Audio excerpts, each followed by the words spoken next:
हमारे शरीर में मन और आत्मा दो अलग अलग प्रकार की शक्तियाँ होती हैं। मन और आत्मा का कोई भौतिक वजूद नहीं होता, न इन्हें देखा जा सकता है, न छुआ जा सकता है, इन्हें सिर्फ महसूस किया जा सकता है।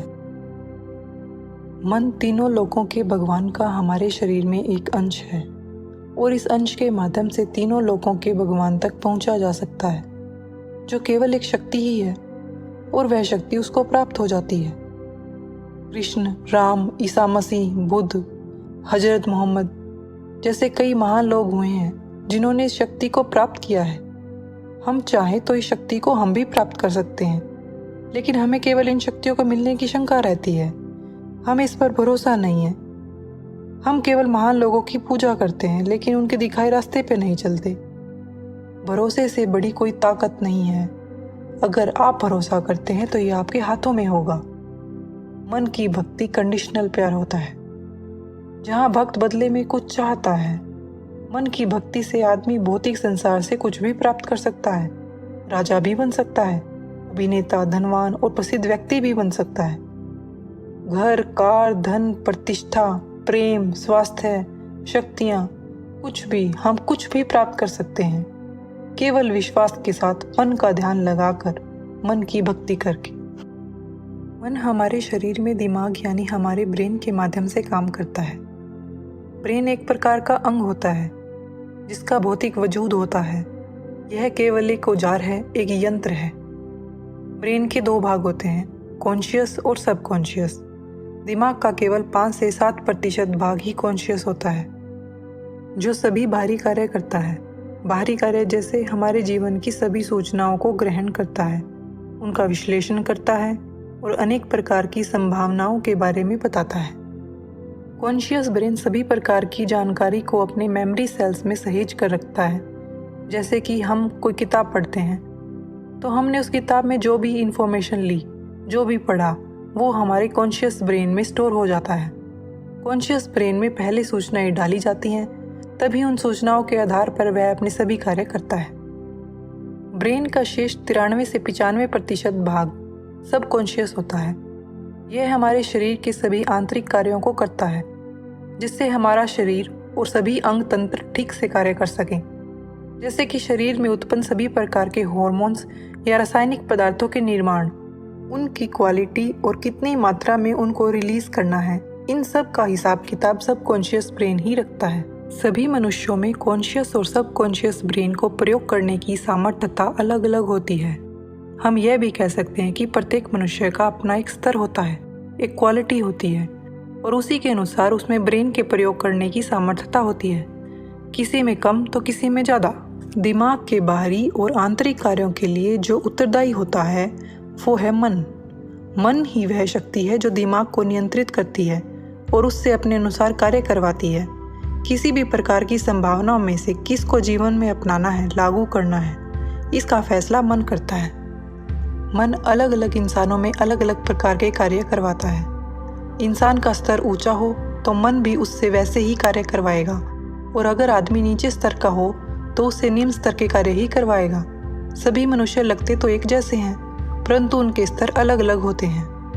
अनुभवी व्यक्ति कई बार आपको कहते हुए मिलेंगे कि विवेक से काम करना, अर्थात दिमाग द्वारा जिन संभावनाओं पर कार्य किया गया है उनमें से सर्वश्रेष्ठ संभावना को लागू करना, और उसी को विवेकी, बुद्धिमान मनुष्य माना जाता है। जो भी फैसला मन लेता है वह सारे समाज और खुद मनुष्य के जीवन को डायरेक्टली और इनडायरेक्टली प्रभावित करता है, और जीवन की गुणवत्ता बनाना ही मनुष्य का उद्देश्य होता है। मन द्वारा क्या फैसला लिया जाएगा, यह कार्य बड़ा ही पेचीदा होता है। मन कई प्रकार की दूषित भावनाओं जैसे धन, लोभ, मद, अभिमान, मान सम्मान, परिवार, प्रसिद्ध होने की ललक, इन सब से भरा होता है। दिमाग द्वारा दी गई सभी संभावनाओं में से लागू कौन सी करनी है, इसका फैसला मन अपनी सभी दूषित भावनाओं को ध्यान में रख कर करता है। चाहे वो जीवन में ठीक हो या गलत, इसकी परवाह नहीं करता, और अगर परवाह करता है तो वही मन विवेकी हो जाता है और अपने जीवन के स्तर को ऊंचा उठाता है। इस बात को एक उदाहरण के द्वारा भी देखा जा सकता है। मान लो किसी विद्यार्थी को बाइक लेने की इच्छा होती है। यह इच्छा मन द्वारा उत्पन्न है। मन दिमाग को बाइक की इच्छा से अवगत कराता है और दिमाग से कहता है, बाइक लेने की क्या क्या संभावनाएं हैं मुझे बताओ। यहाँ बुद्धि सभी उपलब्ध संसाधनों और सूचनाओं को ध्यान में रखकर बाइक लेने की सभी संभावनाओं पर गौर करती है। जैसे कि बुद्धि को विद्यार्थी के संबंध में सब सूचनाओं का ज्ञान होता है। इन सभी उपलब्ध सूचनाओं के आधार पर बुद्धि मन से प्रश्न करती है और बताती है, बाइक के लिए पैसे नहीं हैं, पिताजी भी नहीं दिलवाएंगे, उधार भी नहीं मिलेगा और मिलेगा तो चुकाएगा कैसे। कहीं भी बाइक लेने के संसाधन नजर नहीं आते। अच्छा रहेगा अगर बाइक ना ही ले। मन बुद्धि को कहता है कि मुझे नहीं पता, मुझे बाइक चाहिए, सभी प्रकार के संभावनाओं के बारे में बताओ। फिर बुद्धि बहुत सी संभावनाएं बताती है कि पिताजी से झूठ बोल के पैसा ले आना, चोरी करके कहीं से उधार ले ले, पुराने थोड़े पैसे का ले ले, कोई वस्तु जो पास है उसे बेच दे। ऐसी बहुत सी संभावनाएं मन के सामने रखती है और सभी प्रकार की संभावनाओं के पीछे बाद में क्या क्या होगा इसके बारे में भी सभी चीजें सामने रखती है। जैसे बाद में पुलिस का झंझट, समाज में बेइज्जती होना, माता पिता और समाज के मान सम्मान घटना और बहुत कुछ। अब विद्यार्थी के स्तर के अनुसार उसका मन बुद्धि द्वारा दी गई संभावनाओं में से किसी एक संभावना को पूरा करने को कहता है, चाहे वह चोरी करने का ही क्यों न हो। दिमाग बेचारा क्या करे, मन की आज्ञा का पालन करना है तो सारे शरीर को उस संभावना को पूरा करने के लिए आगे प्रेरित करता है। इसी प्रकार हमारे जीवन में भी अनेक प्रकार की परिस्थितियां आती रहती हैं। मन और बुद्धि का यह कार्य सारे जीवन चलता रहता है। यहाँ हमें गौर करना है कि मन हमारे जीवन को पूरी तरह प्रभावित करता है। मन ही ऐसी शक्ति है जो मनुष्य के जीवन को सफल और विफल बनाती है।